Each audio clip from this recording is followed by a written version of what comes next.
This is Lara and Ares making your day with part 10 of Philippine history for those who had flunked the subject. Chapter From Runnymede to Gettysburg to the Philippines. In any event, on April 7, 1900, the Filipino people became the clients of Elihu Root, the self-proclaimed genius.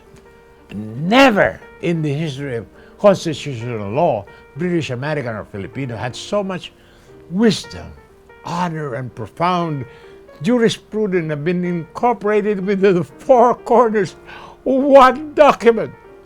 Secretary Root prepared a directive for the Taft Commission, which President McKinley signed.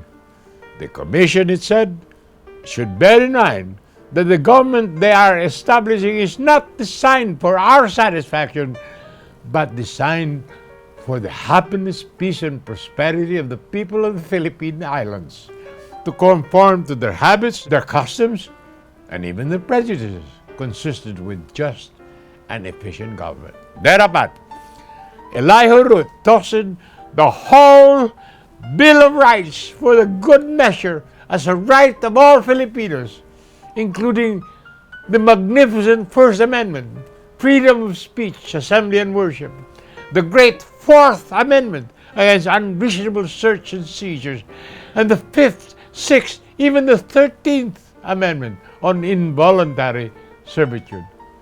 Elihu Root gave us the whole works, everything Americans gained from Runnymede, Gettysburg, everything for which the bravest of men suffered the axe and the hangman's noose, was packaged by Elihu Root and handed to the defeated Filipino people.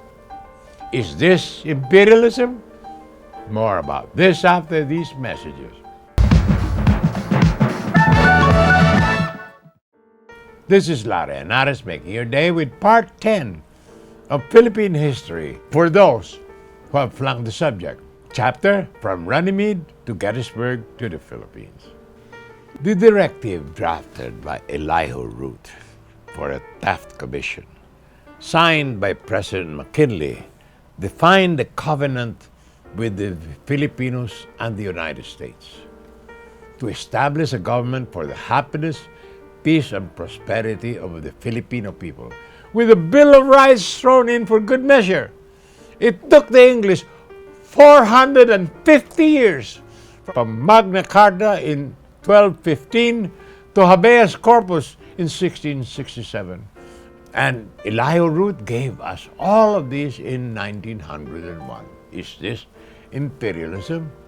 It is not true that the United States brought the concept of the dignity of the individual to the Philippines. Rizal and his valiant band fought for human freedoms before Americans even dreamed of coming to the Philippines. As the American Revolution borrowed from the writings of Montaigne and Locke, and the French Revolution borrowed from Diderot and Rousseau, so did our 1898 Revolution borrowed from both. The Katipunan Manifestos incorporated liberté, égalité, fraternité. The Malolos Constitution and the Declaration of Independence followed the American form. The Root Directive to Taft was really a confirmation of the Malolos Constitution as an ultimate objective, instituting the Bill of Rights forthwith. This indicates significantly that the Americans and the Filipinos were agreed on objectives from the very first time. The American government never violated this pledge or the Philippine Constitution, not until the Republic of the Philippines became free and independent in 1946. This genius, Elihu Root, also gave us an unintended favor.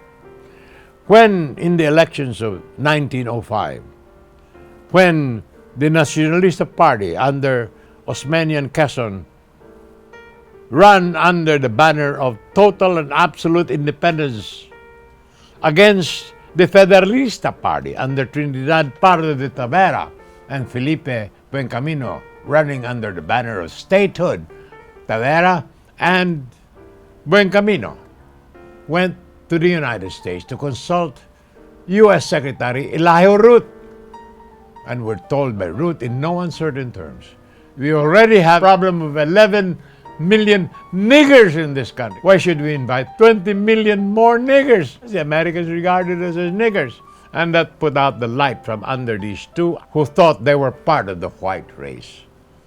More tomorrow, my dear friends. This is Larry Henares, making your day, saying good day, God bless you. Thank you very much for being with us. Till next time, hasta la bye-bye.